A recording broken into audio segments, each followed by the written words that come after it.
We are in the middle of a fierce weight loss competition here in San Diego, California. We have a couple people from LA that are also doing a great job. And it's a real pleasure to be competing in this challenge.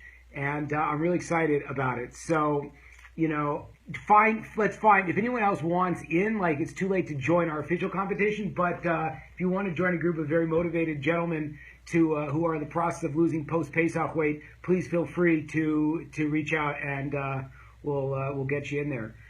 Now, watch this amazing idea. This week's Torah portion deals with certain skin conditions and certain levels of contamination. And there's this very interesting idea about the skin contamination. Now, the Torah goes through the different signs that what the skin condition looks like, and then you have to take it to not the dermatologist but to the Kohen, to the priest, right? And he determines, right? He will look at that and he'll say whether it's pure or it's impure. Now, there's this really unbelievable idea. We think, the way that we think, there's you have this malady, and it's like you're going to the Kohen for a diagnosis. The reality is the power of the Kohen can either change your status, can either make you have this thing, have this impurity. People have no idea what I'm talking. I'm going to make it very practical in 1 second, right? But could either make you have this impurity, or you could be pure, and it's not. So what does that tell us? There's this unbelievable idea, and it just happened. I was flying an airplane. I have been in the past, but usually pretty freaked out about flying, right? But there's this idea that we know that things come into our world, right? Things are going on around us in the world, and our response, we think, is we just get determined. Somebody cuts you off, you get angry. You're on the plane and you get nervous and you start bumping around, you get scared. But what I realized when I started thinking to myself, and this is an idea that comes out very clearly from the Torah portion, is that the way that you interpret, back live got the phone call, the way that you interpret, the way that you define what's happening to you, is how you respond to it. We're bumping in the airplane, and then I tell myself, okay, what is this feeling I'm feeling right now?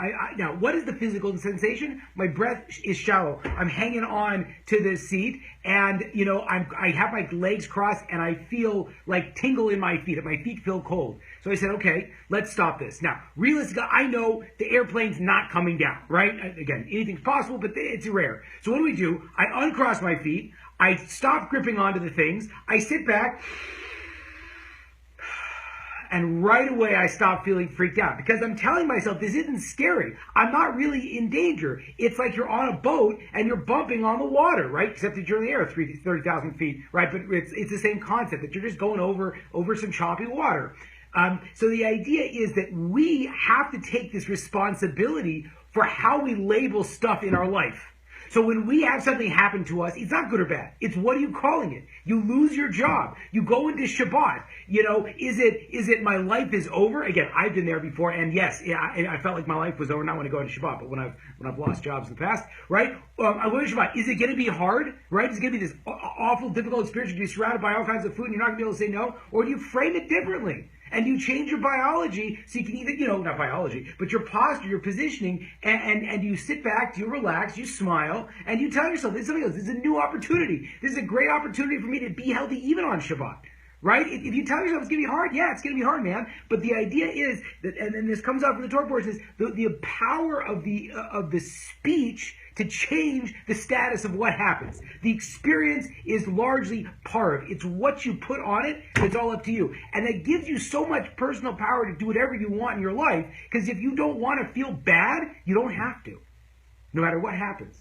You take control of your life. That's such a beautiful lesson. Shabbat shalom.